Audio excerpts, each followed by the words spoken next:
Aujourd'hui, j'ai décidé l'évangile ambulant. J'étais noir de péché, mais son sang m'a lavé. Mais plus sérieusement, j'aimerais me tourner en prière pour commencer la prédication. Merci éternel d'être celui qui est pour nous. Non seulement tu nous secours devant les tentations, mais tu nous as sauvés aussi de l'enfer. Tu nous as rachetés de nouvelles manières de vivre. Tu nous laver dans le sang de ton Fils, nous de misérables créatures, obstinés, stupides que nous sommes. Tu es venu nous sauver, Seigneur. Tu es venu faire de nous tes enfants même, adoptés. Tu as mis ton esprit en nous, Dieu Tout-Puissant. Le Créateur habite en nous. Il s'occupe de nous. Il nous prépare une place. Et tout ceci, c'est grâce, parce qu'on ne mérite rien. On est ici ce matin parce qu'on est reconnaissant de toutes ces choses. Parce qu'on veut se réjouir que Christ est ressuscité et chanter les louanges de notre Dieu. On est aussi ici parce qu'on veut être enseigné par toi, oh Dieu. Je te prie d'être avec le prédicateur dans toutes ses faiblesses humaines pour pouvoir adéquatement et bien exprimer les vérités de ta parole. Chaque mot, chaque phrase, qu'il ressorte du texte et parle au cœur de mes frères et sœurs. Toi seul, tu connais leurs besoins ce matin. Ceux qu'ils doivent entendre, ceux qu'ils ont besoin d'entendre, mais qui ne veulent pas entendre. Je te prie, Père, de venir leur parler. De venir transpercer par l'épée de la parole nos cœurs endurcis et nos esprits entêtés. Et venir nous transformer l'image de Christ. Justement, on veut se mettre au pied de Christ. C'est ce moment où est-ce qu'il t'a prié. Où est-ce qu'il a intercédé pour les disciples futurs et présents. Pour nous maintenant aussi, justement. Et on veut se nourrir de cette incroyable prière. Ce beau moment dans toute l'histoire, dans lequel, oh Dieu, tu as eu cette interaction extraordinaire, le Père et le Fils, et que nous avons le droit d'écouter et d'être enseignés. Mais c'est ça qu'on veut. On veut que tu nous instruis selon qui tu es. Et on demande donc, rends-nous attentifs. On veut bien écouter, mais aussi rends-nous actifs dans ces choses. On veut mettre en pratique. On veut marcher cette semaine avec ces vérités en nous, nous guidant comme une lumière sur notre chantier. On sépare qu'on ne va pas toujours se rappeler tous les détails de l'enseignement, mais l'impact, on prie qu'il reste avec nous. Donc, Seigneur, dirige-nous, enseigne-nous, transforme-nous, on prie, par le merveilleux nom de Jésus-Christ. Amen. Amen. Petite question pour vous ce matin. Comment va votre relation de prière? Est-ce qu'elle a un peu de difficulté? Est-ce que vous priez dans votre tête? C'est-tu possible des fois que vos pensées divaguent et se détournent? Vous les ramenez? Quand on prie à haute voix, est-ce que vous arrive des fois de bégayer sur vos mots, vous trébuchez, ou même vous répétez? Moi, je sais que c'est le cas. Et même si on m'a souvent dit que mes prières peuvent être très éloquentes et beaux et saturées de la parole, je sais qu'elles sont loin d'être celles que Christ a faites, ici dans Jean 17. Elle est poétique, elle est de toute beauté, elle est parfaite. Pourtant, Jésus va se répéter. Dans le texte qu'on va regarder ce matin, les versets 11 à 15, il va se répéter énormément. Il va répéter beaucoup d'idées aussi. Mais aucune des répétitions sont vaines et inutiles. Mais ils sont en train de nous enseigner. Même que c'est Jésus, le Fils, qui parle avec le Père. Il y a une réalité où est-ce que, comme la Bible nous dit, toutes Écritures sont divinement inspirées et utiles pour nous enseigner. Ce n'est pas juste une prière qu'il fait pour nous, c'est aussi qu'il nous enseigne par cette prière. C'est ça qu'on veut regarder ensemble ce matin, en continuant à avancer dans cette prière sacerdotale. On veut aussi le contexte, donc on va relire du verset 1 jusqu'au verset 15. Donc, je commence, chapitre 17 de Jean, et le verset 1. Jean 17. Après avoir ainsi parlé, Jésus, levant les yeux au Père, et dit, Père, l'heure est venue, glorifie ton Fils, afin que ton Fils te glorifie, selon que tu lui as donné pouvoir sur toute chair, afin qu'il accorde la vie éternelle à tous ceux que tu lui as donnés. Or, la vie éternelle, c'est qu'ils te connaissent, toi, le seul vrai Dieu, et celui que tu as envoyé, Jésus-Christ. Je t'ai glorifié sur la terre. J'ai achevé l'œuvre que tu m'as donnée à faire. Et maintenant, toi, Père, glorifie-moi auprès de toi-même, de la gloire que j'avais auprès de toi avant que le monde fût. J'ai fait connaître ton nom aux hommes que tu m'as donnés. Du milieu du monde, ils étaient à toi et tu me les as donnés, et ils ont gardé ta parole. Maintenant, ils ont connu que tout ce que tu as donné vient de toi, car je leur ai donné les paroles que tu m'as données. Et ils ont reçu, ils ont vraiment connu que je suis sorti de toi, et ils ont cru que tu m'as envoyé. C'est pour eux que je prie. Je ne prie pas pour le monde, mais pour ceux que tu m'as donnés, parce qu'ils sont à toi. Et tout ce qui est à toi est à moi, et ce qui est à toi est à moi. Je suis glorifié en eux. Maintenant, notre texte. Je ne suis plus dans le monde, ils sont dans le monde, et je vais à toi. Père Saint, garde en ton nom ceux que tu m'as donnés, afin qu'ils soient un, comme nous. Lorsque j'étais avec eux dans le monde, je les gardais en ton nom. J'ai gardé ceux que tu m'as donnés, et aucun d'eux ne s'est perdu, sinon le fils de perdition, afin que l'écriture fût accomplie. Et maintenant, je vais à toi, et je dis ces choses dans le monde, afin qu'ils aient en eux ma joie parfaite. Je leur ai donné ta parole, et le monde les a haïs, parce qu'ils ne sont pas du monde, comme moi, je ne suis pas du monde. Je ne te prie pas de les ôter du monde, mais de les préserver du mal. Voilà notre texte de ce matin, comme j'ai dit. Et en revenant sur le texte d'avant, on peut voir comment cette prière sacerdotale d'intercession commence par Jésus, qui prie pour lui-même, pour qu'il soit glorifié. Parce que la meilleure chose que Dieu peut faire, c'est chercher à se glorifier. C'est le plus grand bien. Même qu'on comprend que la gloire que Jésus recherchait, c'est la croix, par laquelle il donne la vie éternelle à ceux qui sont à lui. En plus, il commence ensuite à expliquer pourquoi il prie pour ces gens-là et pourquoi le Père devrait répondre. Parce qu'ils sont les élus, très simplement dit. Un sujet qui va revenir encore et encore dans cette prière sacerdotale. On va le revoir encore ce matin dans le texte. Et c'est ça qui nous amène maintenant au début de la requête. Et comme j'ai déjà mentionné, sa requête est très simple en réalité. Tout ce que Jésus demande, c'est dans un sens, bâtis mon Église. Il demande que les disciples soient mis à part, sanctifiés, et qu'ils soient un. Ça, c'est l'Église. Mais on voit bien qu'il y a plus que juste une phrase ici. C'est beaucoup plus que ça, la requête de Jésus. Et comme si il n'y a aucune des paroles de Jésus qui sont vaines ou inutiles. Et c'est ça qu'on va découvrir ensemble. Quelles sont les richesses de ces paroles? Donc Jésus commence au verset 11 en disant « Je ne suis plus dans le monde ». Encore une fois, Jésus utilise le temps présent, mais pour une réalité qui n'est pas présente. Je ne suis plus dans le monde, pourtant Jésus est encore dans le monde présentement. Même qu'il reste encore 40 jours et plus dans le monde. Pourtant, il dit, je ne suis plus temps présent dans le monde. Parce qu'encore une fois, il parle selon cette divinité, cette réalité du Dieu qui est éternel et hors du temps, où est-ce que toutes choses sont accomplies pour lui. Je ne suis plus là. Ce n'est plus ma réalité. En réalité, même, il est en train de présenter le fait qu'il est ce Dieu transcendant, qui n'est pas dans le monde, justement, qui n'est pas comme le monde. Dieu est séparé de sa grande création. Aussi merveilleuse qu'elle peut l'être, elle n'est pas comme Dieu. Justement, la phrase « dans le monde » va revenir à chacun des versets qu'on regarde.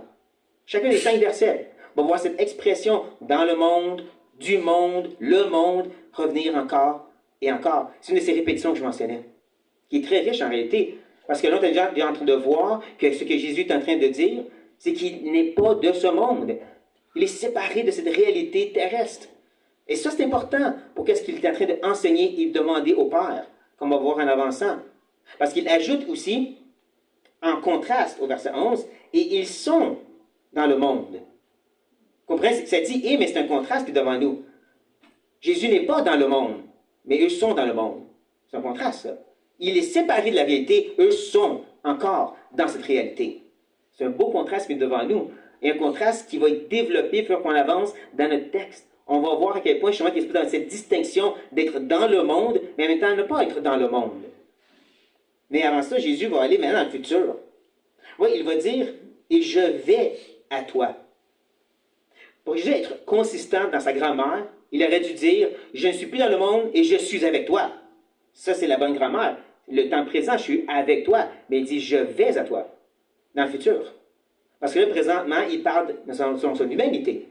La réalité qui a encore 40 jours à arriver. Il et encore la mort et la résurrection qui est à venir. Il est en train de se promener entre la réalité divine et éternelle et la réalité terrestre. Je ne suis plus du monde, mais en même temps, je dois rester dans le monde et m'en aller vers toi. On voit Jésus se promener entre les deux réalités pour encore nous rappeler ces deux réalités, d'être dans le monde, mais ne pas être dans le monde en même temps. C'est beau, n'est-ce pas? Et donc, Jésus commence cette requête, mais quand il commence, c'est important, il nomme le Père Saint. Il aurait pu simplement dire Père. Il a commencé sa prière en invoquant le Père seulement. Mais ici, il prend le temps qu'il mentionne qu'il est saint. Pas pour rien. C'est quoi sa requête? Justement, comme je l'ai dit, de sanctifier les disciples, les mettre à part. Et donc, qui d'autre invoquer que le Dieu qui est à part? Celui qui est 3 fois saint, qui est vraiment pas comme ces créatures, comme j'ai dit, qui est justement transcendant, au-dessus de, pas comme nous. Un excellent rappel pour nous que même si Dieu n'utilisait pas un langage humain pour se présenter, il n'est pas comme nous. Pas parce qu'il dit qu'il est notre Père, ça veut dire que, mais moi je suis un Père, j'agis comme ça, donc Dieu est comme ça. Non, non, pas mal ça marche. Dieu est la définition de qu'est-ce qu'est un Père. Pas moi, pas nous. Et ça c'est important de se le rappeler. Dieu est saint, autre que. C'est lui qui l'invoque, et les disciples l'entendent invoquer le Père qui est saint. Parce qu'il va justement ajouter, commencer sa requête en disant, garde en ton nom, préserve-les, protège-les, sanctifie-les, mets-les à part. Là, il dit en ton nom. Et ça, c'est intéressant, ça. Qu'est-ce qu'il veut dire par cette expression en ton nom? Dans les psaumes, on voit que son nom est rattaché à sa puissance. D'être délivré par son nom, ça veut dire délivré par la puissance de Dieu. Mais c'est ça qu'il veut dire ici, sa puissance. Je n'en crois pas. Je ne crois pas pour plusieurs raisons. La première, on le trouve dans le verset 6 de notre propre texte. J'ai fait connaître ton nom aux hommes. J'ai révélé, j'ai manifesté, j'ai présenté le nom dans le sens de la personne de Dieu. On comprend qu'il n'a pas juste présenté la puissance de Dieu, comme si certains croient que c'est juste à propos des miracles. Non, ce n'est pas. Il a aussi présenté la bonté de Dieu, la sagesse de Dieu, la grâce de Dieu, l'amour de Dieu. Il a présenté la totalité de qui est Dieu devant ce peuple. Et donc, quand il parle de garder en ton nom, on a déjà une idée qu'est-ce qu'il veut dire par le nom de Dieu, la personne de Dieu, dans cette totalité. Et à mesure qu'on va avancer dans notre texte, on va voir qu'il va aussi parler de la parole. Où est-ce qu'encore on voit la révélation totale de qui est Dieu. C'est bon de se rappeler, la Bible, ce n'est pas un manuel d'instruction sur comment vivre la vie chrétienne. Non, c'est la révélation de la personne de Dieu. Son interaction avec les humains, ce qu'il demande de nous, mais c'est la révélation de Dieu, qui il est, dans sa totalité. Et donc, encore, quand il parle d'être en ton nom, de les garder, je le vois comme préserver dans la réalité de qui tu es. Dans cette révélation de ta personne. Mais ceci nous rappelle que la sanctification, c'est pas juste d'être moral. Parce qu'il y a plein de gens qui sont moraux autour de nous. Des croyants, comme des non-croyants aussi, sont bien moraux. Certains sont même plus moraux que certains chrétiens. C'est pas la moralité. C'est vraiment de ressembler à Christ. De découvrir davantage qui est ce Dieu et devenir conséquence de ceci.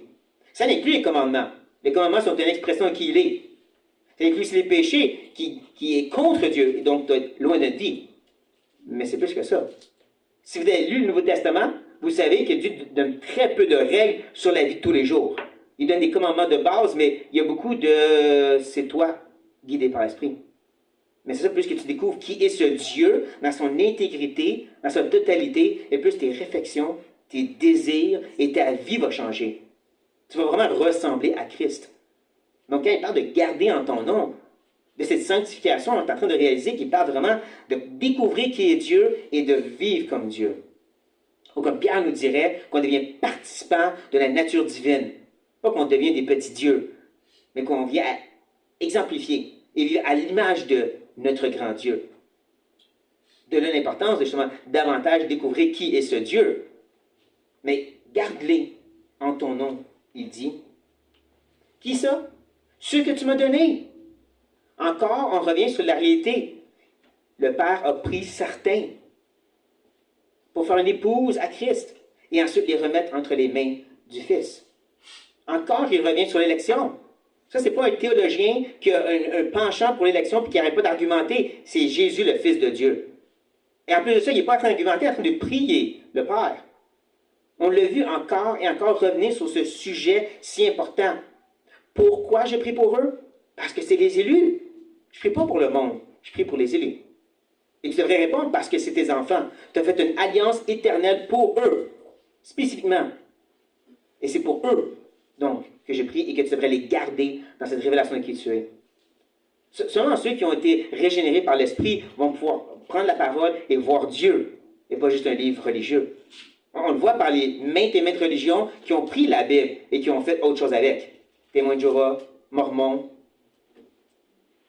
La différence, c'est que celui qui sont régénérés prennent cette parole et justement cherchent à marcher comme Dieu marche, comme Christ a marché parmi nous. C'est pour eux, justement, qu'il prie d'être gardés. Et ça, c'est un but. Ne manquez pas à la fin, afin qu'ils soient un comme nous. La sanctification n'est pas une fin en soi. Non, c'est l'unité qui représente Christ et le Père. Ça, c'est la fin en soi. Au bon mot grec, le telos, la conclusion, la fin qu'on recherche, c'est cette unité à la ressemblance du Père et du Fils. Paul parle de ceci dans 1 Corinthiens 12. Oui, il dit dans 1 Corinthiens 12, justement, que vous, les Corinthiens, nous aussi, on a été pris à notre conversion et baptisés, immergés dans le corps de Christ. Ou est-ce que maintenant, c'est plus à propos de tes œuvres et qui tu es, qu'est-ce que tu fais? C'est à propos du fait que tu fais partie du collectif. Ce corps qui représente Christ au monde. C'est ça, comme il dit, le but. Le but de cette sanctification, c'est pas que toi, tu sois un super chrétien, puis que tout le monde soit épaté de toi. C'est pas à propos du fait de moi, je marche avec le Seigneur, puis ma relation avec lui. Non. C'est à propos de comment on vit ensemble et on représente Christ ensemble. Ça, c'est le but de sa prière. Ceci devrait nous travailler, nous faire réfléchir, justement. Parce que souvent, on tombe dans le piège que la sanctification, c'est moi avec Dieu. Mais non, parce que Jésus a demandé que ce ne soit pas nous avec Dieu, que ce soit nous ensemble. Le but, c'est qu'on soit un, comme le Père et le Fils sont un. Une grande importance qui est devant nous.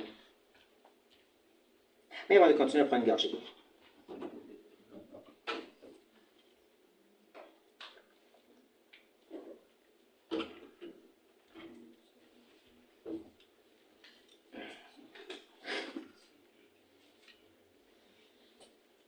Parce que maintenant, notre cher Sauveur va revenir dans le temps. Ouais, il va dire au verset 12, « Lorsque j'étais avec eux dans le monde. » Là, il recule dans le passé. On l'a vu dans le présent. « Je ne suis plus dans ce monde. » Il a parlé ensuite du futur, « Je m'en vais vers toi. » Là, il recule dans le temps, quand j'étais avec eux. Il reparle de ce moment, de ce temps d'incarnation. Ce temps où est-ce qu'il enseignait les disciples. Ce temps où est-ce qu'il a présenté le Père au monde. Et qu'il présentait l'Évangile aux gens. Il recule dans le temps. C'est important parce qu'il revient dans le monde dans un sens. Il dit qu'il s'en allait du monde, mais là, il revient dans le monde. C'est important qu'est-ce qu'il fait ici. Pourquoi il se retourne dans le monde? Et encore, ne manquez pas l'expression, dans le monde. Je les ai gardés en ton nom. Ça, c'est important. Parce qu'on l'a vu, cette idée, justement, qui demande au Père de les garder dans son nom. Il dit, c'est ça que moi, je faisais sur la terre. C'est drôle à quel point qu'on peut manquer que la mission de Jésus, c'était pas juste de mourir à la croix. Il devait révéler le Père. Il devrait aussi garder ce qui avait été donné entre ses mains dans la révélation du Père. Dans cette connaissance de qui est ce Dieu, pour qu'il puisse ensuite le partager aux autres. Donc, nous voyons qu'il le dit, ce qu'il a fait sur la terre, c'est qu'il les a gardés dans cette révélation, dans cette connaissance de ce Dieu. Et il va même répéter encore, « J'ai gardé ce que tu m'as donné. » Il revient encore sur l'élection. Ah, il est dérangeant, ce gars-là. Il revient encore sur ce même sujet. Ceux que tu m'as donnés, je les ai gardés. Il répète 2 fois l'idée. Il les a gardés. On l'a vu, là, 2 fois. Et en plus, il ajoute, et aucun d'eux ne s'est perdu. De façon catégorique. Ceci devrait nous encourager dans un sens, parce que c'est ces mêmes disciples qui vont douter, pas tout comprendre, pas questionner beaucoup de choses, et même Pierre va presque se noyer dans son doute. Littéralement se noyer. C'est les mêmes gens qui disent qu'il n'a pas perdu. C'est ces mêmes gens qui ensuite vont douter et s'en aller, et même le renier. Mais ils parlent ici de façon catégorique. Ils ne sont pas perdus. C'est encourageant pour nous parce qu'on va tomber. Désolé de vous le dire. Et il y en a même qui vont détourner des fois un peu trop. Un des premiers ici. Mais on n'est jamais ultimement perdu. Parce qu'on est dans sa main. Tu veux marcher très loin parce que la main de Dieu est très longue. Mais tu ne tombes pas en bas. Mais c'est pas rassurant, ça? Quand tu regardes les apôtres, puis tu te dis, wow, ils font dur. Pierre, il en a fait des erreurs. Pierre, il fait reprendre par Paul plus tard. Mais il n'a pas été perdu.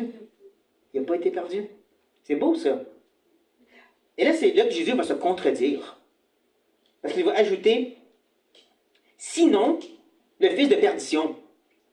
Ça devrait faire friser nos oreilles un peu. Parce que Jésus a parlé de façon catégorique. Je les ai gardés, ils ne sont pas perdus, sinon le fait que je n'ai perdu un. Oh, t'as vu de quoi? C'est ça, il y a une contradiction qu'il fait ici. Et c'est pas pour rien. Cette contradiction est présentée pour nous faire réfléchir, là. Pour avoir notre attention présentement sur ce fils de perdition et la réalité de ceux qui ne peuvent pas se perdre. Jude nous dit, après avoir parlé de ceux qui sont faux dans l'Église, de ceux qui sont dangereux, de ceux qui vont brûler et qu'il faut en secourir certains, il dit que le Père va nous garder de cette grande chute. L'expression qu'il donne à la fin de toute chute, c'est l'idée vraiment de la grande apostasie. C'est lui qui va nous préserver de ça. C'est lui qui fait la différence entre le fait que tu es vraiment d'un des élus et que tu es ceux qui vont être perdus. Et là, voici qu'il présente la réalité. Où est-ce qu'il y en a qui ne sont jamais perdus et il y en a un qui est le fils de perdition. Il y a une raison pour ça. Mais je dirais plusieurs. Premièrement, l'expression fils de perdition revient une autre fois dans le Nouveau Testament. Dans 2 Thessaloniciens chapitre 2. Lorsqu'il parle justement de l'Antichrist, qui est le fils de perdition. Est-ce que ceci veut dire que Judas est le fils de perdition? Oui puis non. Jean nous dit qu'il y a déjà présentement des antichrists. Il y a déjà de ceux qui sont contre Christ. Mais aussi, il va y en avoir un ultime à la fin. Ça, c'est pas Judas. Mais Judas représente justement la lignée, la réalité de ceux qui sont des fils et filles de perdition. Et ça, c'est un contexte des disciples très proches de Jésus. Pas pour rien que Jésus le mentionne ici présentement. Aux disciples qui peuvent l'entendre, et à nous aussi maintenant. Parce que c'est réalité. Il y en a de ceux qui ne sont jamais perdus, et de ceux qui sont, même parmi des disciples, entre guillemets, qui vont se perdre. Parce que c'est des fils de perdition. C'est des filles de perdition. Il a déjà justement partagé plusieurs enseignements sur ça lors de sa vie terrestre. Je donne juste un exemple, la parabole des 4 terres. La première terre, c'est clair qu'elle ne veut rien savoir de Jésus. Mais il y en a 3 qui semblent être réceptifs pour un temps. Qui semblent même avoir une conversion, on pourrait dire. Mais ultimement, c'est juste la dernière qui porte du fruit, qui persévère jusqu'à la fin. Les 2 autres sont étouffés, n'ont pas de racines, et ils meurent. Déjà, Jésus est en train de nous dire, il va y en avoir de ceux qui ressemblent à, mais ultimement ne sont pas mes disciples. On va encore plus dans Hébreux 6, si vous voulez bien tourner, s'il vous plaît. Regardez votre doigt ici. Et venez-moi dans le fameux texte de Hébreux, chapitre 6. Tam, tam, tam. Oui, parce que Hébreux 6 est épeurant pour certains et mal compris par plusieurs.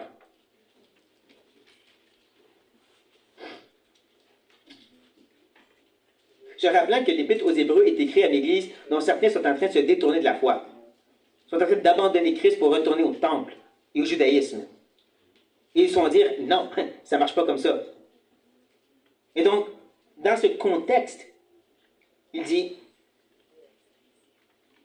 verset 4, « Car il est impossible que ceux qui ont été une fois éclairés, qui ont goûté le don céleste, qui ont part au Saint-Esprit, qui ont goûté la bonne parole de Dieu et les puissances du siècle à venir, et qui sont tombés, soient encore renouvelés et amenés à la repentance, puisqu'ils crucifient pour leur part le Fils de Dieu et l'exposent à l'ignominie. » Ça semble une conversion, mais si vous lisez les 4 à 6, ça ne semble pas aussi comme le fils de perdition, Judas.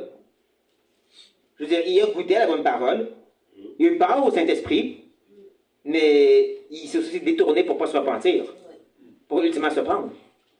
Pour, justement, comme il dit à la fin, exposer le Fils à l'ignominie. Pourtant, pendant ce temps sur la terre, il ne semblait pas comme ce fils de perdition. Il y a de ceux qui vont sembler être, mais parce qu'ils finissent par être perdus, ils ne sont pas des fils de Dieu ou des filles de Dieu. Comme je dis, le fait que Jésus prend le temps de le mentionner de façon si contradictoire, c'est pour nous faire raisonner sur ça. Les disciples, nous maintenant, nous faire comprendre. Et comme il dit à la fin, il y a un but, afin que l'Écriture fût accomplie. Si on revient dans notre texte, désolé, si on revient dans notre texte, l'Écriture doit être accomplie. C'est là qu'il veut en venir, ultimement. Parce que comme je dis, l'important, ça va être sur la parole de Dieu, cette révélation de qui est le Seigneur. On va le voir pourquoi, en avançant. Ne me devancez pas.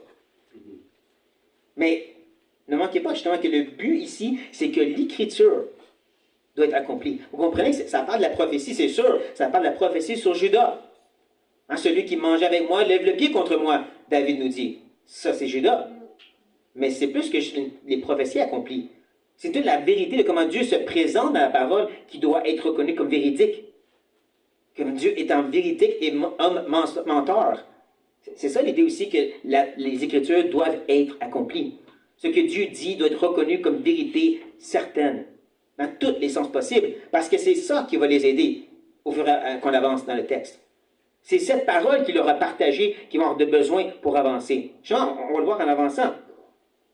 Verset 13. Et maintenant, je vais à toi. Ah, ça, c'est intéressant. Est-ce que vous voyez comment Jésus prend les deux temps de verbe en même temps? Maintenant, présent, je vais à toi, futur. En même temps, dans la même phrase. Maintenant, la réalité qui est déjà présentée, maintenant, je ne suis plus dans ce monde. Maintenant, je vais à toi. Il nous rappelle justement cette réalité de cette divinité, cette humanité devant nous.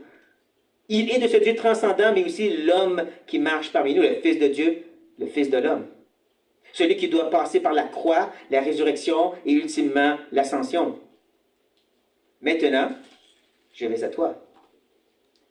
Mais même si il s'en va vers le Père, il laisse derrière quelque chose d'important.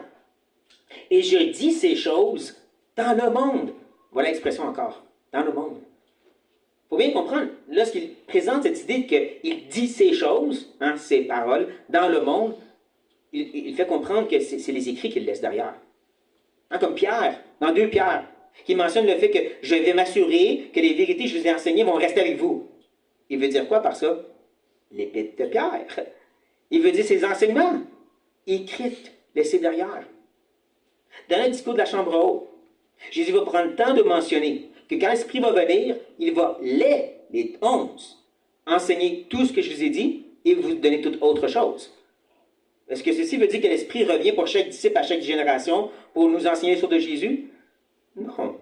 Ça veut dire que ces hommes vont être mandatés pour nous le donner par écrit. Justement, quand on pense, là, oui, c'est l'épître de Paul aux Corinthiens, mais c'est aussi techniquement l'épître de Jésus aux Corinthiens. Oui, c'est Pierre qui écrit aux églises de la Galatie et ainsi de suite. C'est aussi Jésus qui écrit à ces églises. Parce qu'ils ont été mandatés pour ça. Ça, c'est les paroles, les choses qu'il a dit, qu'il laisse dans le monde pour nous.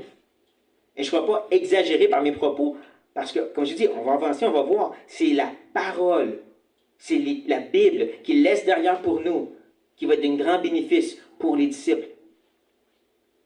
Il va justement dire que ces écrits, ces choses qu'il a dit dans le monde, c'est afin qu'ils. Quoi? Qu'est-ce qu'ils vont avoir? C'est quoi le but? Qu'ils aient en eux la joie parfaite. Cette joie parfaite se trouve dans les écrits et je vais vous le prouver. Pas parce que vous en avez besoin, mais gardez votre doigt ici et retournez dans Jean 15 pour un instant. Parce que dans Jean 15, on a le fameux passage. Jésus qui appelle tous à demeurer en lui. Dans le sens de, justement, se cacher dans son œuvre. Sa vie, sa mort et sa résurrection. Demeurer en ça. Et ensuite, il leur dit, au verset 11, je vous ai dit ces choses afin que ma joie soit en vous et que votre joie soit parfaite. C'est l'enseignement qu'il leur donne. C'est la vérité qu'il laisse derrière dans le monde qui va leur donner cette joie. Vous comprenez? Ça inclut les belles promesses de Dieu. Il prépare une place. Il va venir nous chercher. Le fait qu'il prend soin de nous maintenant. Ça inclut aussi des promesses comme Dieu nous a non seulement fait la grâce de croire en lui, mais de souffrir aussi pour lui. Ou comme Pierre qui nous dit justement que les épreuves que nous vivons ont été données justement pour purifier notre foi. Ou Jacques qui nous parle aussi que ce qu'on vit, c'est pour nous transformer l'image de Christ. En toute chose concourt à ce bien-là. C'est toutes ces belles promesses mises ensemble en tension. Ce n'est pas juste les belles choses qu'on aime bien, c'est tous, encore, la totalité des Écritures qui doivent s'accomplir. C'est toutes ces vérités en tension qui vont nous amener la joie. On parlait dans l'auto, mon frère, ce contentement en Christ, qu'on soit riche ou pauvre. Il y en a qui penchent un peu trop sur les riches, puis d'autres un peu trop sur le pauvre, parce qu'ils pensent que c'est ça le contentement. Mais non, c'est Christ le contentement. Peu importe les circonstances. La parole nous enseigne ça. Mais c'est pas juste la parole, parce que dans le chapitre 16 de Jean, donc sauter d'un chapitre,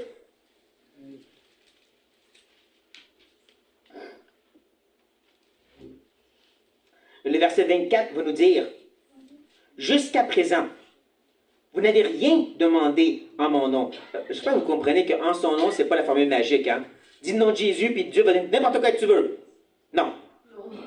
Non, le nom de Jésus, c'est encore son œuvre, sa vie, sa mort, sa résurrection, dans laquelle tu te caches. Tu te caches dans sa justice. Tu te caches dans son état de fils. Et tu approches le Père comme ça. Là, le Père va prendre soin de toi. Je continue. Demandez, et vous recevrez afin que votre joie soit parfaite. Ça aussi, c'est des promesses de la parole. Déchargez-vous sur lui, il va prendre soin de vous.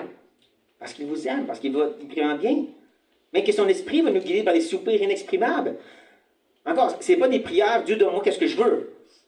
C'est plus l'idée, je te remets ce fardeau et je te laisse en occuper comme tu veux. Parce que je suis qui tu es. Parce que ta parole me l'a dit. C'est ça qui amène cette joie qu'il promet quand on revient dans notre petit texte. C'est ces choses qu'il a laissées derrière dans le monde pour qu'ils aient cette joie parfaite. C'est vraiment cette soumission à la totalité de sa parole qui amène cette joie parfaite.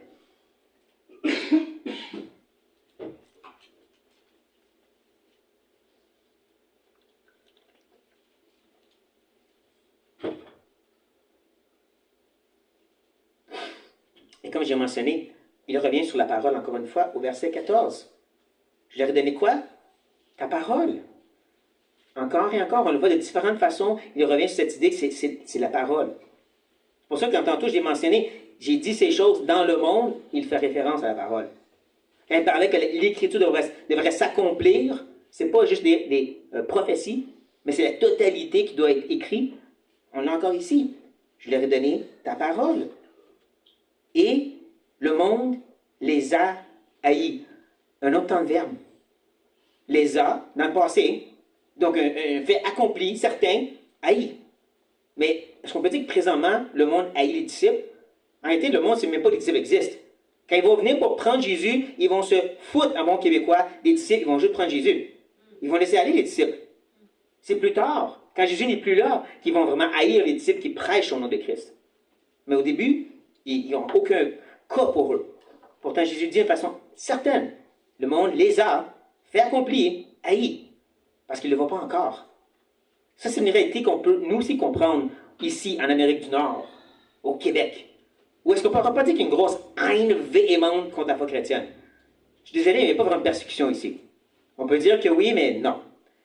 Allez au Nigeria, où est-ce que des hommes armés se promènent de village en village et tuent tout ce qui est chrétien. Si on a le mandat de dire, on veut exterminer les chrétiens de notre pays. Ça, c'est la haine. Allez dans un pays musulman, où est-ce que si tu te convertis, premièrement, ta famille va te torturer pour que tu te reconvertisses, et sinon, ils vont te tuer le plus violemment possible. Ça, c'est de la haine. Ici, il y a été de la frustration, mais de dire une haine véhémente, elle n'est pas encore vécue. Mais Jésus nous dit qu'elle est quand même là. Parce que le monde est contre Dieu. Le monde a cette haine contre tout ce qui est de Dieu. Parce qu'on est en Christ, parce qu'on est cet ambassadeur, on représente, il y a cette haine. Même si on ne l'expérimente pas, elle est là. Et Jésus le rappelle ici. Parce qu'on est dessus, justement, qui s'accroche à sa parole. Il explique justement, c'est parce qu'il, il y a une raison. Parce qu'ils ne sont pas du monde. Ça devrait peser sur notre cœur un peu. Vous comprenez, quand il dit que c'est pas du monde, il ne veut pas dire qu'ils ne font pas des choses un peu mondaines. Ils n'écoutent pas de certains films puis certaines musiques. Ouh, non. Et pas de ce monde, ça veut dire vraiment qu'ils sont différents du monde. Encore, on l'a vu, hein? Garde-les dans ta révélation de qui tu es toi. C'est à ça que ça peut ressembler aux chrétiens. Là, si on est honnête, ici en Amérique du Nord, on a de la misère avec ça. On laisse beaucoup la culture et la mentalité de ce monde présent infecter comment on choisit et qu'on agit. J'étais le seul à l'avouer ce matin, mais c'est le cas. Je sais que c'est le cas dans ma vie. Je ne peux pas dire de façon catégorique, je ne suis pas du monde, moi. Non. Je me laisse infecter et affecter par les mentalités de ce monde, par les intérêts de ce monde.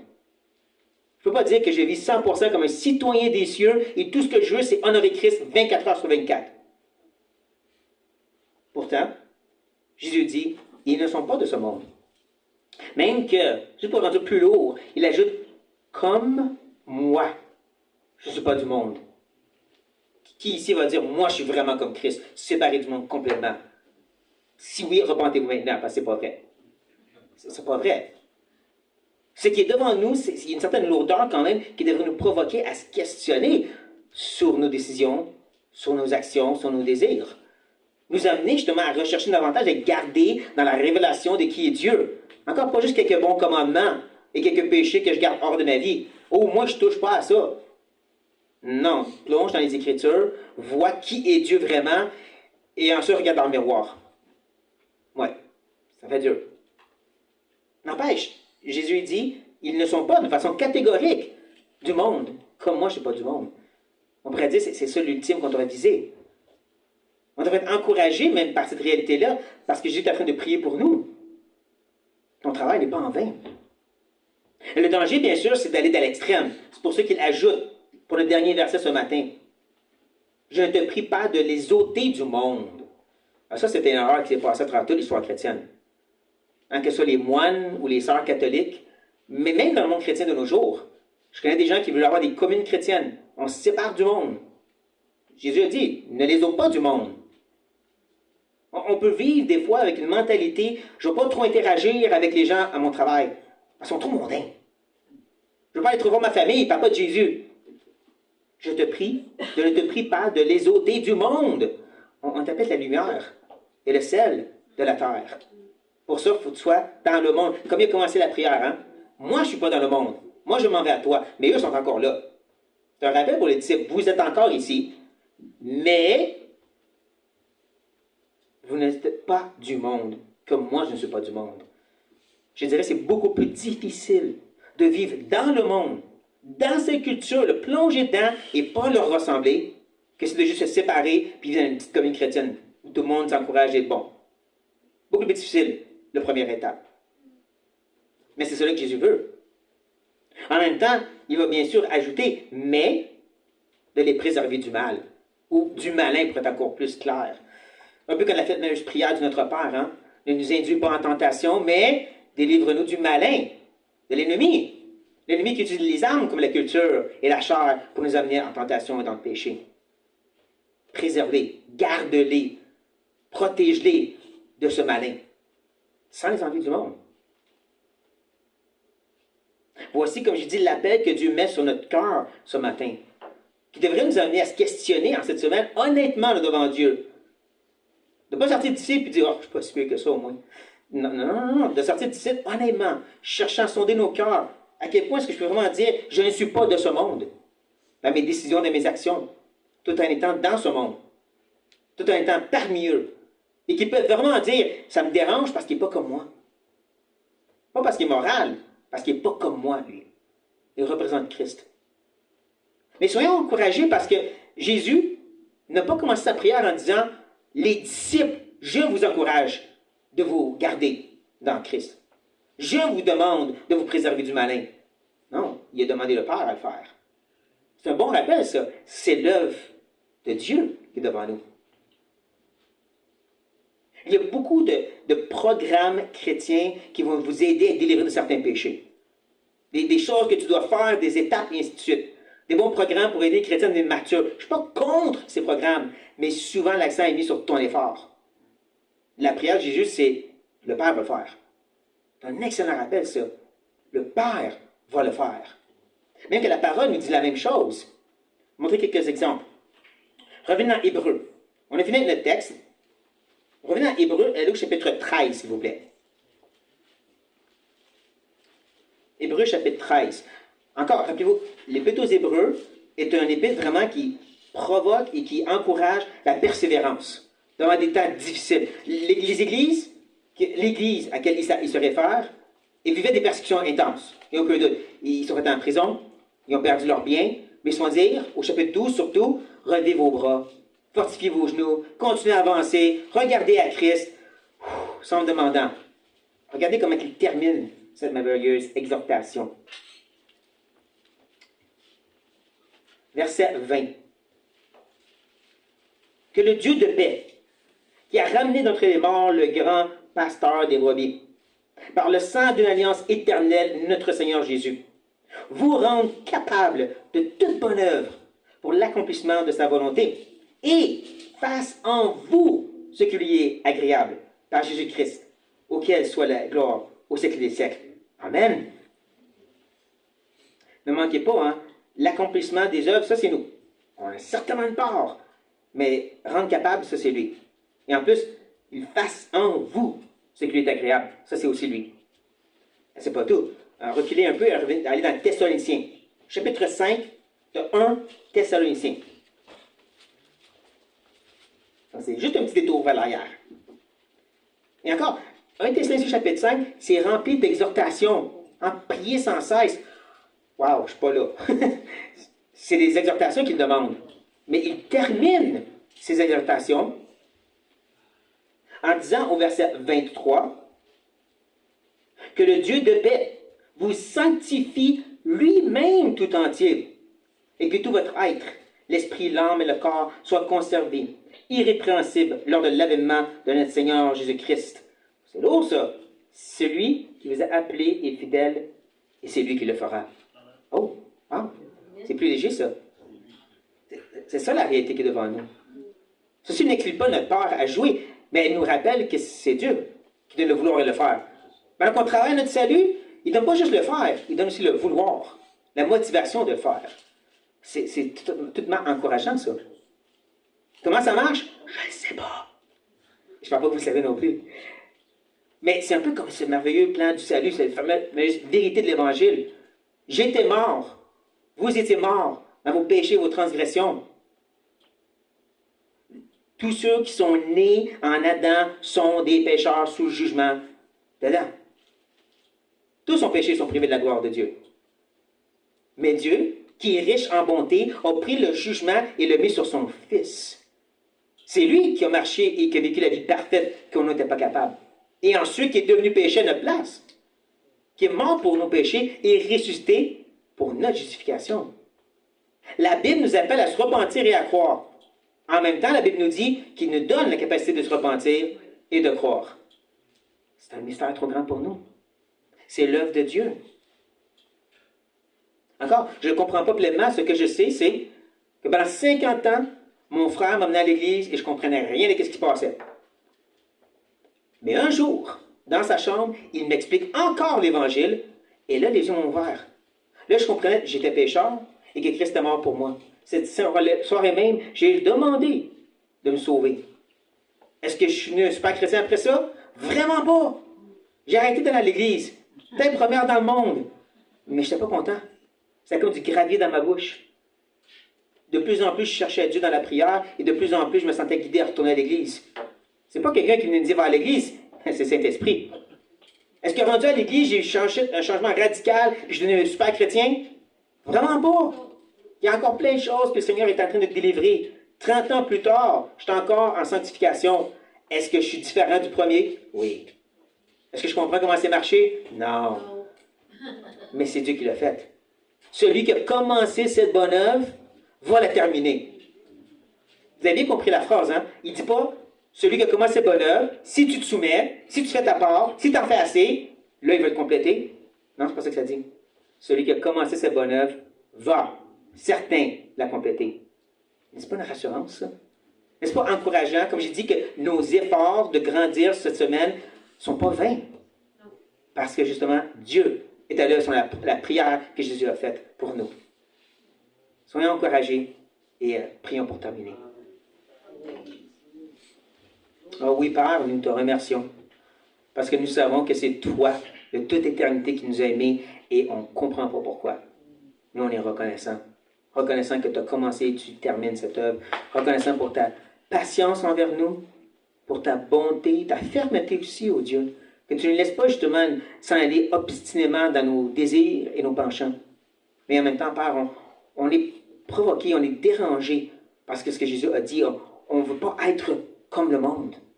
On ne veut pas être du monde. Et on demande d'examiner nos cœurs.